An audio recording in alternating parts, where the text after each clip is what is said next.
Morning everybody, and welcome to the first Ometis webinar of 2024. This time we're going to be covering tabular reporting, which is a new piece of function that came out from Qlik at the back end of last year.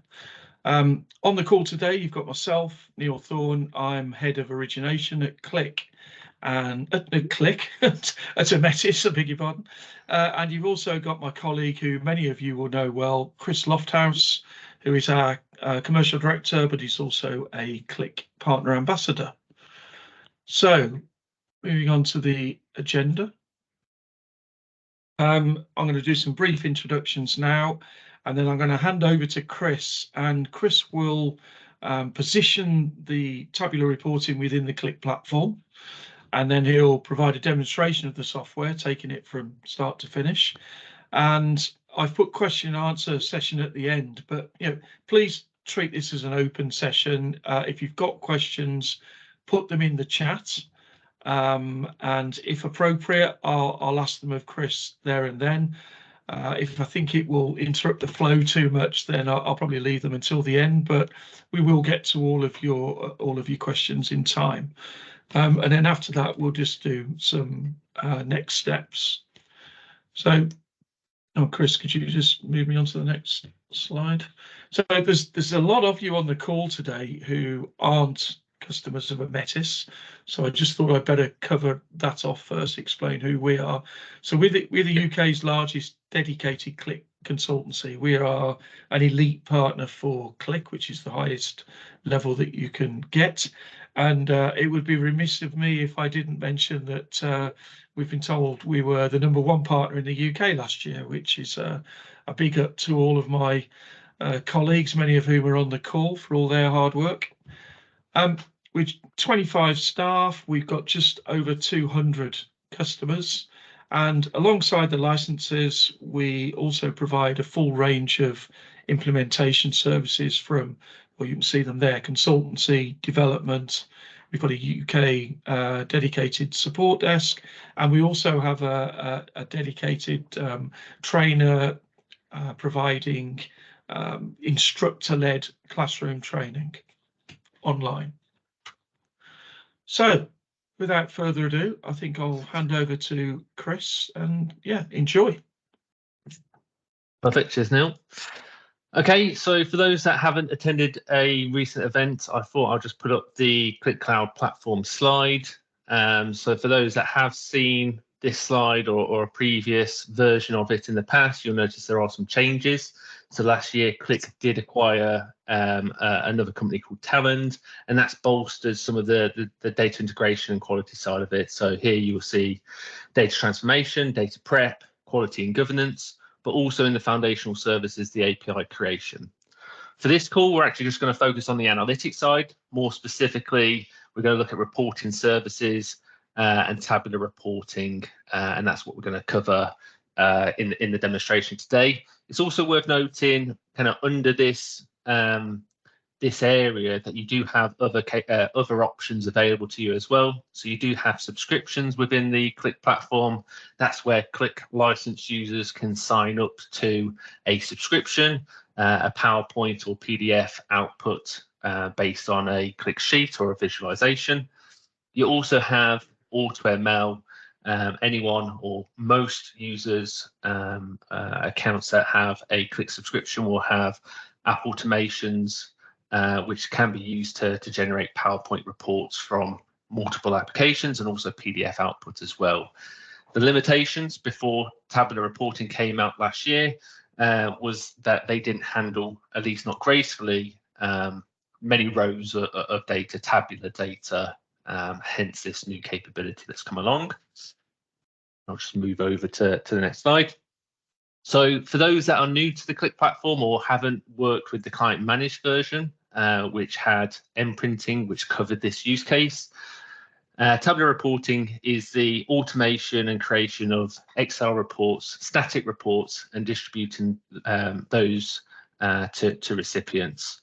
That is using images of charts, data from tables or values and expressions from your Qlik applications, and placing them in a predefined template to then be built on a set schedule and out and distributed to an inbox or a folder of some sort.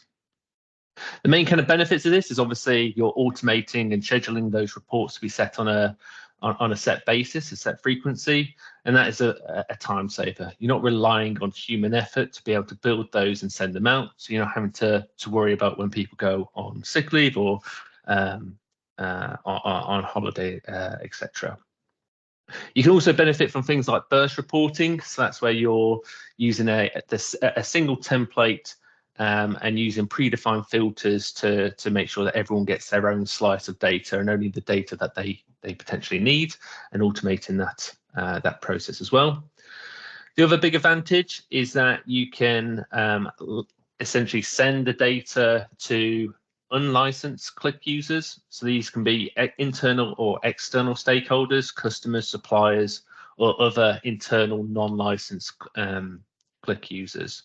So this means that you can put the data in the hands that need it, but they might not quite qualify to purchase them or give them access to a Qlik license, or simply they might not need the interactive nature that Qlik offers as part of that. You can also distribute to SharePoint folders. So if you need to do auditing of your data, so you can see it as of a particular point, you can automate that process. And it's also good for increasing adoption as well, allowing people to receive the data via different mediums, such as in an Excel format in your inbox, putting Qlik, or at least the data, in the forefront of people's minds, which can help obviously increase adoption and make people more inquisitive to go and have a look and drill into that data going forwards. I did mention very briefly there imprinting, so this is kind of the elephant in the room.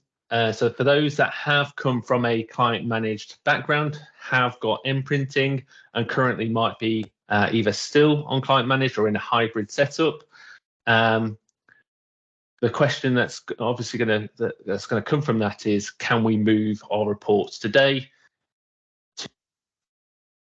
Fortunately, there's not going to be a clear-cut answer there. It is going to be a case of it depends. I hate giving that answer, but it just depends on how you're using imprinting, the complexity around those tabular reports. I have put some feature gaps on this slide which cover the specific gaps to Excel reports within imprinting. So, for example, PDF reporting and the ability to import filters. Those are on the short-term roadmaps, and there are some additional feature gaps there as well. I won't cover them in detail in this call, but or in this webinar. But if you are interested to know more, just get in touch, and we can go through what it means to you and how it might impact your ability to migrate.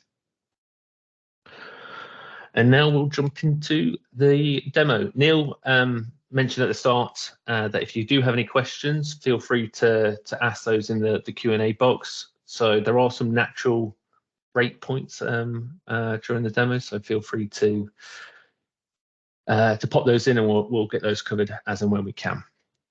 So what you'll notice with the demo, we're going to start off in Excel. So you don't have to open Qlik Sense to begin with. You don't have to open Qlik Cloud Analytics. You can just work simply within your Excel software. What you'll notice in the top right hand corner here, we do have two add-ons that have been deployed. I've got two icons because I've got one for my pre-sales environment and one for my production environment. I'm going to click on the add-in to open that up, and this is going to connect to our Qlik tenant.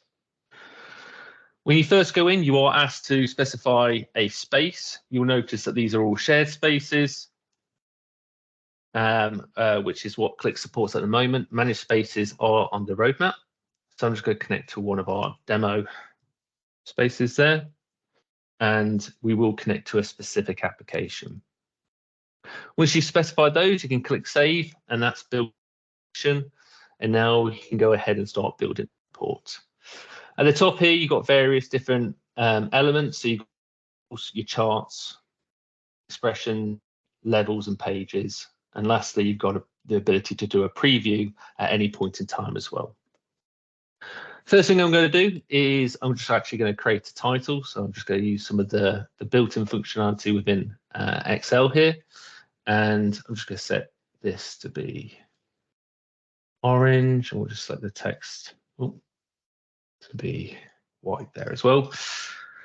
And we'll go ahead and give that a useful title. I'm going to spend too long on there. And then I'm also going to put in here a subtitle as well. I'm just going to specify when the data was last refreshed. So it's always good when you're dishing out data that you let the recipient know when that was last updated. So that's what we're gonna do with this subheader. You can obviously design this however you want. This is just an example. To do this, I'm actually going to use an expression. So you can connect to your existing variables that might be within your Qlik application. Add an expression to this as well, and this is using Qlik syntax. So I'm just going to add one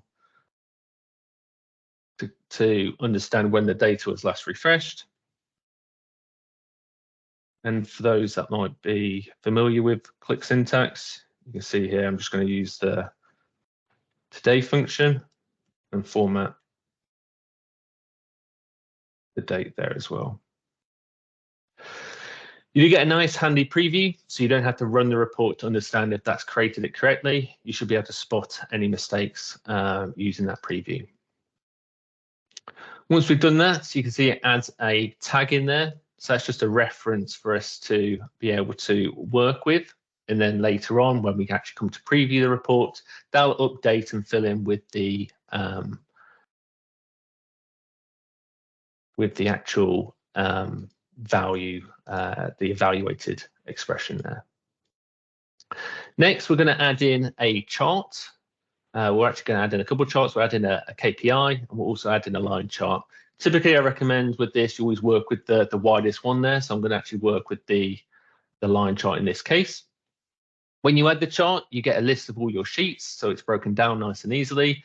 That's an additional benefit over Printing Designer for those that are working with that particular product. And in here, we can expand this and we can see a list of all our objects that are on that particular sheet. It references this using the object ID, or if you've added a title, it'll include the title in there instead, so you can pick out those objects. Equally, you can expand any given object, and you can get a nice preview to make sure that you're connecting to the correct, referencing the correct object there. And you can also open that up in the application there as well. I'll go ahead and click on the plus icon, and now I'll add a placeholder image of that in here. Again, for those that come from Printing, this placeholder used to just be a single generic image. With the add-on, you can see here, we get a nice representation of that. Just to make my life a little bit easier, I'm just going to turn on the snap to grid alignment. So that will just make it a little bit easier to play with. And I'll just size that a little bit. I'm not going to get too conscious around the layout at this point. I'm just going to get the objects on the sheet, and we'll finalize the layout once we need to. What you notice there is when Qlik first added it, it added quite a big object. That's because I'm relatively zoomed in here at 200%. So we're changing the scale here. Now, for those, again, that come from an Printing background, that meant that you used to have to mess around with the data displayed, height and width. In this case, you can just do a refresh of the chart, and it'll update according to the size of the object that you've done there. So there you can see it's very zoomed in, but you do get the ability to zoom out with this as well. Again, I'm just going to set that to 80%, and that will update accordingly. And again, we'll finesse it later on once we've got all the objects in. Next, we'll go ahead and add in another object. So here you can see that we've got the KPIs down here. I'm just going to add in one of those KPIs, which we'll put beside our particular object. Chris, we've just been asked the question, can we reference multiple reports in a single workbook? No, so at the moment, it can only support one Qlik application. So you can reference multiple sheets, multiple objects, but it's one Qlik application. So It was relatively common practice with like M printing, that you would typically just combine everything into one application anyway, combine those data models. The advantage of doing that anyway is that you're opening up one Qlik app as opposed to multiple, which can potentially slow things down, especially when you're on the client managed version. But in this case, yeah, it's just the one at this point. So now we've added in two objects. We'll go ahead and add in a table, because obviously it'll be a bit unusual to demonstrate tabular reporting without a table of data in here. So we'll go and add in one of the tables I added earlier, which is the sales breakdown. Again, you could do a preview, but I'm just going to go click on the plus icon here. When you're working with tables, you can either choose to add the table as a single reference tag, and that means it will just expand based on the table settings within the Qlik object. If you want more control over the formatting of that table, you can actually add the individual columns, and that'll give you a lot more control over the formatting. You can also choose to exclude particular fields from that table as well, and that might potentially save you from creating a specific object for your M-printing reports. M-printing? Tabular reports, not M-printing. Next, what we'll go do is we're just going to specify some of the formatting options here. So if I highlight this, we can insert this as a table. And here you can see it's messed around with the column widths, which is why I recommend that you don't mess around with the layouts ahead of time. Because we're going to be changing the format, we're going to have some bandings on like the rows. You do need to disable the keep source formats, otherwise the Qlik object will always override these. So I'm just going to untick that, but I'm also going to enable the total row at the bottom, so we can output this with a totals row. Because we've turned off the source formats, that does mean that we need to specify the formatting of the columns in here. So I'm just going to go ahead and do that for some of these. And we'll just set this to a number. Obviously, you could set these to be monetary amounts. I'm just going to separate between number and percentage.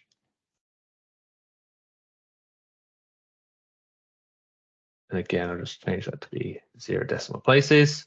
And we can also specify the totals. I'm just going to put this for a couple of them. I'm not going to do every column on here, otherwise that might be a little bit boring. So we'll just do these 4 columns. In addition, I'm just going to change the sizes of this and just do some additional formatting. So I'm just going to specify this can be wrap text for the headers. I'm going to delete that column. And I'm just going to specify these columns are around about 100 pixels. It doesn't matter too much. But hopefully that gets us a nice formatted report there in this instance. Next, I'm just going to change some of these layouts here as well. So I just might make this line chart a little bit bigger, KPI a little bit bigger there as well. And now we've got a basis for our report. Just to finalize this, I'm just going to give this a name for the worksheet. And I'm also going to copy this, and we're going to page over this particular report, this particular worksheet as well, or at least the worksheet that we create. So here we've now got 2 copies of that report. We've got the overview tab, and now I'm going to do what's called a page.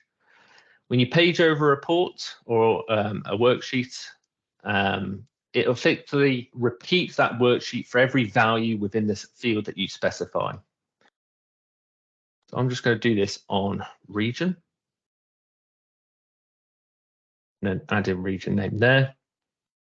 So here you can see it's changed the worksheet name to be region name, and it's also given this tag as well. We'll use this to replace the title at the top. So what we're going to end up with is the overview and also a worksheet for every region within here. Last thing to do is just click on save. And I'm just going to save this to my desktop. I'm just going to give this a name here as well. And now we've got that. We've got. We'll go ahead and preview the results. This will be a good time to ask any questions, Neil. Okay, fair enough. Let me just grab one. So I've done a few of them as we've gone along. What was the other ones have we got? Oh yeah, so we've been asked about the, is it included within the SaaS subscription? So there's licensing questions rather than technical ones at this stage. Yeah. Or so is it? You get 100 free reports generated per month. We will talk about what that means after the demo. But yeah, you get 100 free reports per month included with your subscription, and you can buy additional packs above and beyond that. So that's actually generated nice and quickly there. So here you can see at the bottom, we've got the overview tab, and then we've repeated that worksheet that we paged over for every region in here. So we've got 4 regions, central, and we've got a worksheet for each of those. So I'll just go ahead and close it down. That copy. So now we're uploading this to our Qlik environment. So I'll go ahead and refresh my page.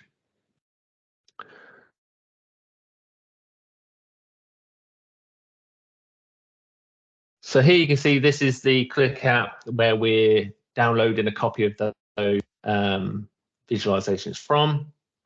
And I'll go under the Prepare tab. You've now got this reporting option. Remember, you only have this, but this will be available in Managed Spaces at some point in the future, I'd imagine.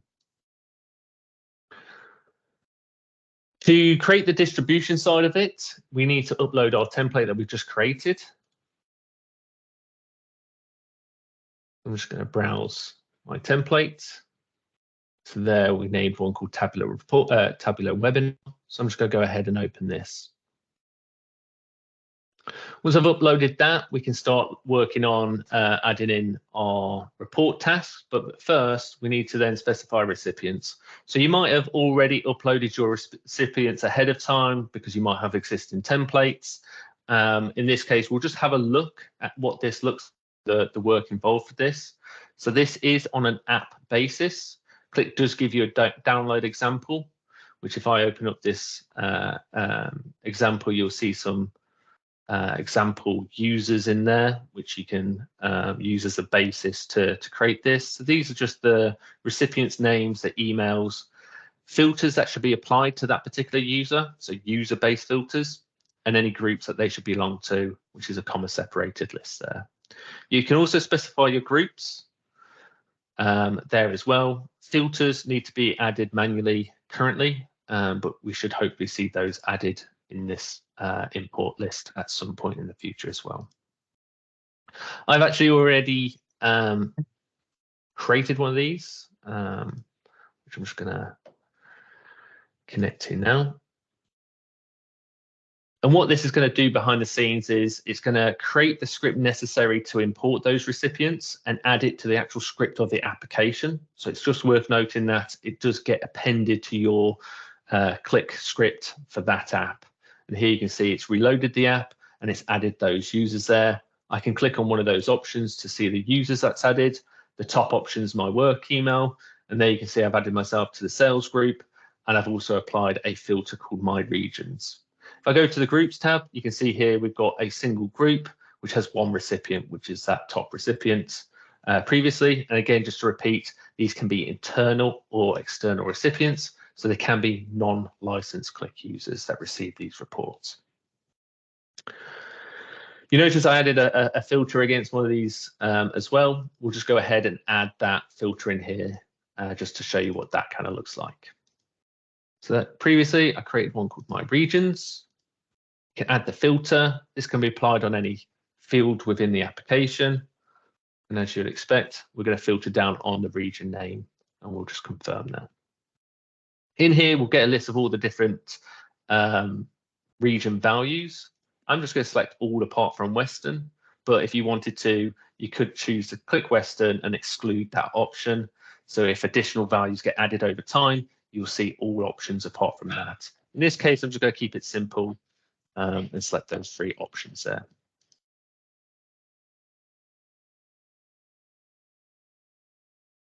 Now that I've added my filter, all that's left to do is create my report task. So you'll see when you first get started, you do get an intro in terms of how to prepare this, how to build your schedule out. So you get a full guided experience and some online materials there as well. We'll go ahead and create our task. So I'm just going to create one called webinar. We can choose to upload our template at this point, or we can add one that's already existing. So there you can see the one that I just uploaded. If we look at the output, we can just give this a name. So I might call this sales overview, and you can specify a date format within there as well. I'm just going to leave the basis, but there you get a preview of what that report's going to be called. Touched on this earlier before. At the moment, the output from the tabular reporting piece is Microsoft Excel. That is .xlsx.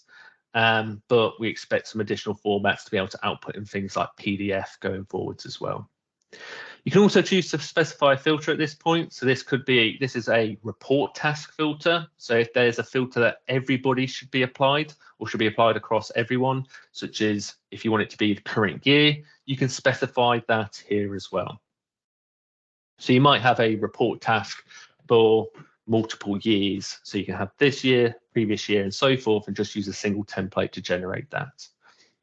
Now we just need to specify the recipient list. So although we uploaded our recipients and our groups previously, you might have multiple templates within this application, and they might have different recipient groups that should receive that particular report, that particular template. In this case, we'll just search for the sales group, but if I wanted to, I can add individuals there as well. I'm just going to send it to a group. It's always good practice to use groups so you can manage that more easily.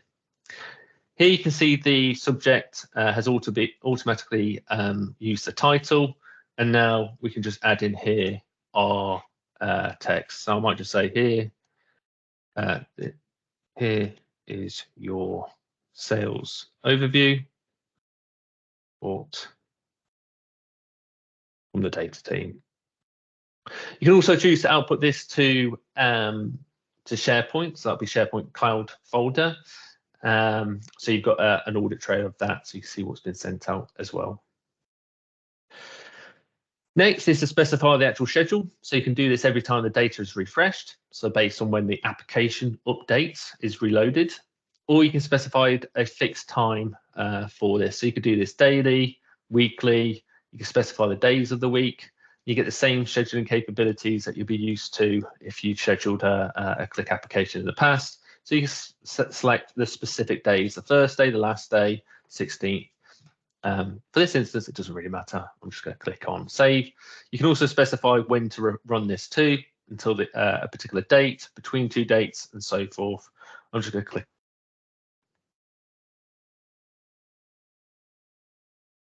That's now created my, I must click save twice there. Created my task. I can go ahead and click save, send now, and that's going to send it into to all the recipients of that. You can see we've got a little note there that we've got 1 recipient in this case. Neil, are there any other questions whilst we wait for this to come through? Oh, Alex Walker unfortunately has answered a couple. So there was a question, how do we install the Qlik Excel add-in? But Alex has put an answer to that in the chat if anybody else wants to get to that one. And Ross Thatcher has asked, will this be available for client managed deployments in the future? No is the answer to that. This has been built from the ground up specifically for the SaaS product. So no, imprinting is the use case for client managed. So here you can see we've got the email that's come through. We've got our email body that we specified before. And more importantly, we've now got Excel add-in or our Excel report. I'll just go ahead and Excel so you can see the full detail of that report in here. So here you can see we've got our overview tab. We applied our filter, so we excluded West from our regions. So now we get a breakdown for each of those values. See that in there. If you want to, go on. Yeah, sorry. So, another question for you was just after you were talking about SharePoint. When saving into SharePoint, can it add folders automatically for the latest month? Interesting. I would have to look into that. I think you could used to do that with imprinting, but I'll have to take that one offline unless Alex can find the answer to that in the meantime. Yeah. Okay, William asking that, so yeah, we'll make sure we get back to you, William. A question that I did actually have before the call was, can you use Excel charts? And the answer to that is yes. You can just put the data in the Qlik in the Excel template, hide the tab, and use Excel charts. So if you've got existing reports that are going out using Excel, and you just want to replace the and automate that process, you can use Qlik to facilitate just putting the data in the template and those charts updated as well. It's worth noting. Any other questions before we cover off? No, you've been very thorough so far by the looks of it. Excellent, excellent. So yeah, we did get a question around what's included for free. So on all license models, apart from the standard capacity, you do get 100 reports included per month.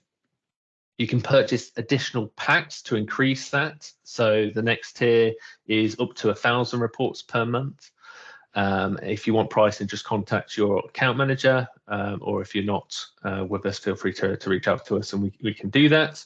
And I mentioned before, the capacity is capacity because you buy an amount of reports that you can generate within a month, and you either use it or lose it. So it's not, if you just do 500, you get charged for the 500. You're paying for the full capacity of that. How is a report generated, or how does that capacity get drawn down? And the answer to that is every time a new report is generated, that will draw down one of those report generations. That includes when you manually trigger in the preview, like I did in demo. So you do need to have in mind development capacity as well. So you always want a little bit of overhead in there, so you can be building new templates. But one of the benefits of this is a report generated can be sent to multiple recipients, and it's only one report generated. It just depends on if it's a unique report. So if you generate one report and that exact same report goes to several people at the same time, that is one report generated. If those users have user-specific filters, that will be creating a new report for each of those users. So just bear that in mind when you're setting up those schedules, you're distributing them. And again, if you want a more detailed walkthrough of that, we can jump on a subsequent call. There are some additional capabilities, additional considerations with this. As covered before, managed spaces aren't currently supported. Please remember this is only a month old, so it is in its infancy. I know those that have come from an imprinting background would be working with that particular product for years. This is built from the ground up, and hopefully you'll see when we'll develop in there's a lot of improvements with that development process and also performance gains there as well. Again, I'm not going to cover each of these points, but these are available on the help site if you want to walk through those. Another question for you, Chris, from Craig. Is there nothing equivalent to the imprinting licensing model based upon users and unlimited reports? No, not for Tab. So Qlik are moving towards capacity-based model. They're doing that for Qlik licensing. but all the additional kind of value add-ons are already have already adopted capacity-based licenses. So no, it's not based on number of recipients any longer, or at least not for the foreseeable future. And another question, will there be a PowerPoint add-in at some stage? I've seen it on the roadmap as under consideration. That doesn't give us any timings related to that. My personal opinion is that's further out, so I wouldn't hold my breath for that to come this year specifically. Things can change, you know, they can reprioritize it, but I wouldn't be in that to be released this year. If you're interested in PowerPoint, you do have the subscriptions piece. That's really good for creating PowerPoint reports with just a couple of clicks, and you can select multiple sheets if you want to do it at a sheet level, or if you want something a bit more authored, or take sheets or objects from multiple Qlik applications, and you've got app automations that can facilitate that use case. Appreciate it doesn't give you the advanced authoring capability necessarily, but talking to customers, that's often good enough, and it's really high quality images that you get as part of that. Cool. Does anybody have any other questions? Feel free to unmute yourself and ask that way if that's easier for you.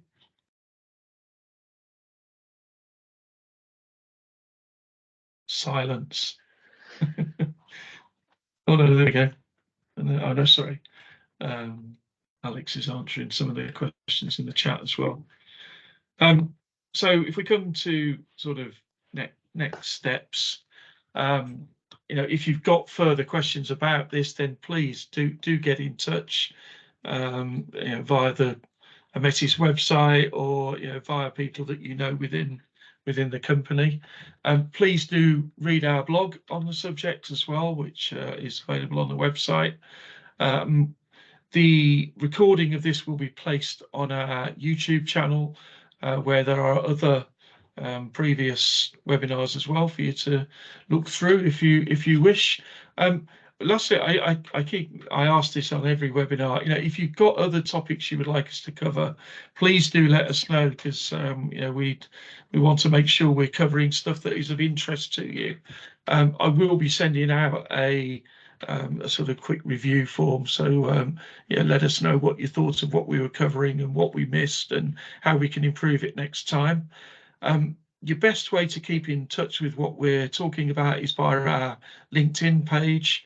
So please do follow us on that. If you use LinkedIn, it will give you all the most up-to-date stuff on there. We are going to be running these webinars once or twice a month, although saying that, we've got 3 weeks running, which is a bit daunting. We've got another one next week, which is covering the use of AI for student retention. So it's a bit higher education focused, that one. But, you know, there will be other use cases for AutoML, which we can talk about at some stage. And at the end of the month, I've still got to send out the invite for that, which is about write-back facilities. So being able to add comments or change data on your Qlik Sense dashboards, and that's using a piece of functionality called Infinity Forms. And so, yeah, that one will be on the 30th, and we'll carry on releasing other webinars as we come up with them. But yeah, lastly, thank you very much for your time. I hope it's been useful, and we look forward to seeing you on future webinars. Thank you very much. Cheers, everyone.